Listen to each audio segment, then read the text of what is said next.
नमस्कार दोस्तों। आज के इस वीडियो में हम आईपीएम की एक नई परिभाषा एवं उससे संबंधित कुछ अपने अनुभव शेयर करना चाहता हूं। आईपीएम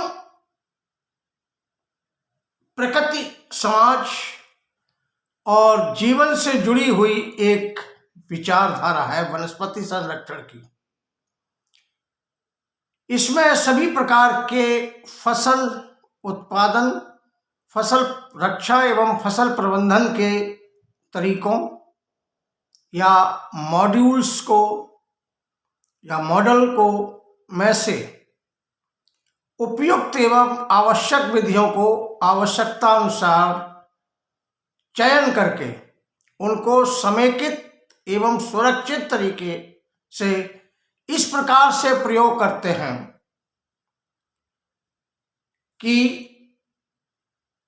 या इस प्रकार से प्रयोग करना जिसमें प्रकृति, समाज, पारिस्थितिक तंत्र को महफूज रखते हुए या सुरक्षित रखते हुए कम से कम खर्चे में फसल, पर्यावरण में पाए जाने वाले सभी हानिकारक कीट जीवों की संख्या को आर्थिक हानि स्तर के नीचे सीमित रखते हुए खाने के योग्य सुरक्षित भोजन तथा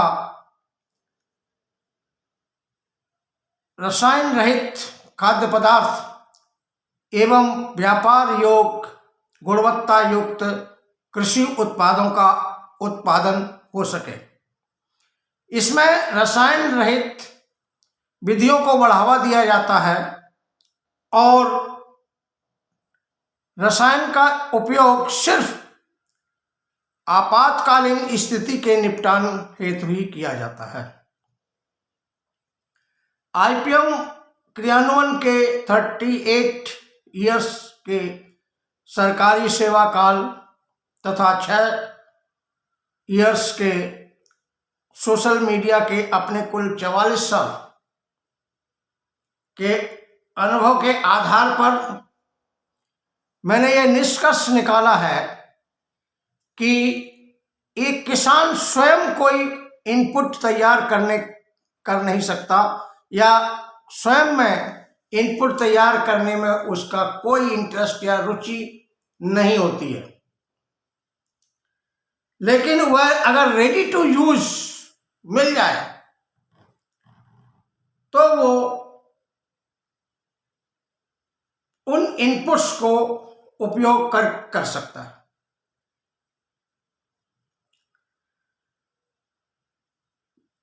रासायनिक कीटनाशकों उसी तरीके से उपयोग कर सकता है जिस तरीके से वो रासायनिक कीटनाशकों और रासायनिक उर्वरकों को, क्योंकि रेडी टू यूज उसको मिलते हैं खेतों पर, अपने द्वार पर, किसान इस वजह से उसका उपयोग कर सकता है।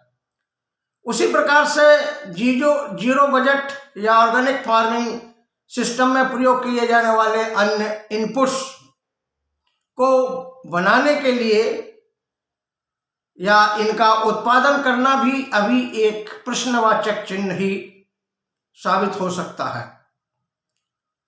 यद्यपि किसी भी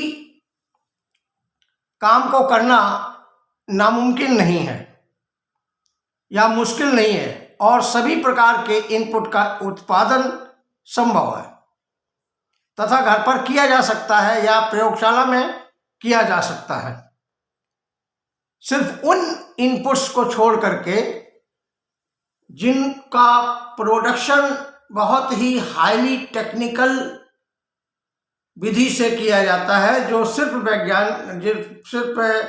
वैज्ञानिक तरीके से किया जाता है और उनके लिए प्रयोगशाला जरूरी होती है।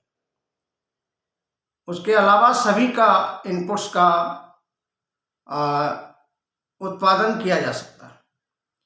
किसानों के बीच में स्वयं जागरूकता होनी चाहिए कि उनको समाज के लिए स्वस्थ फसल का उत्पादन करना है या स्वस्थ फसल, सुरक्षित फसल उत्पादन करना चाहिए तथा जहरीली खेती से दूर होना चाहिए। जहरीले कृषि पद्धति को बदलना पड़ेगा या बदलना चाहिए। इस प्रकार की किसानों को स्वयं में जागरूकता होना आवश्यक है। उन्हें यह स्वयं समझना चाहिए कि समाज को खाने के लिए सुरक्षित कृषि उत्पादों का उत्पादन करना उनकी नैतिक जिम्मेदारी बनती है तथा जहरीले रसायनों का उपयोग बंद करना उनका अब फर्ज है। तभी हम भावी पीढ़ियों को बीमारियों से सुरक्षा प्रदान कर सकते हैं और एक स्वस्थ समाज, स्वस्थ और सुरक्षित समाज का निर्माण कर सकते हैं। स्वयं की जागरूकता, स्वयं की सतर्कता तथा एक अच्छे नागरिक होने का फर्ज निभाने की मंशा से किसी भी महामारी से या इमरजेंसी से जैसी समस्याओं से छुटकारा आसानी से मिल सकता है या पाया जा सकता है।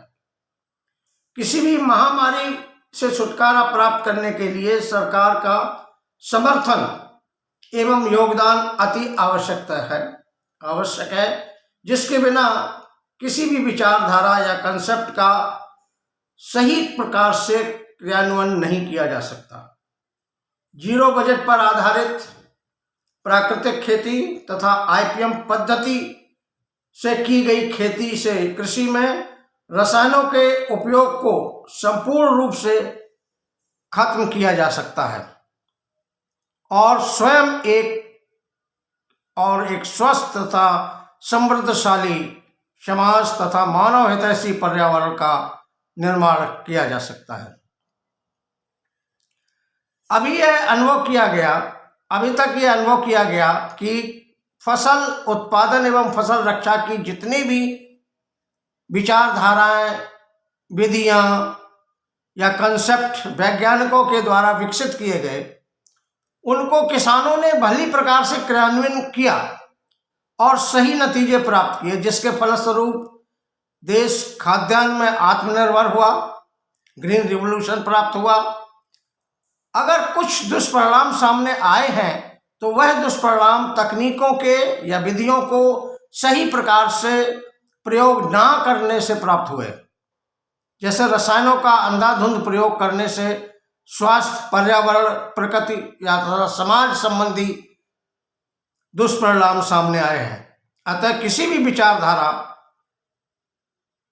या प्रौद्योगिकी को, टेक्नोलॉजी को सही तरीके से प्रयोग करने से ही सही नतीजे प्राप्त किए जा सकते हैं और उनका क्रियान्वयन किया जा सकता है। धन्यवाद। Thank you very much.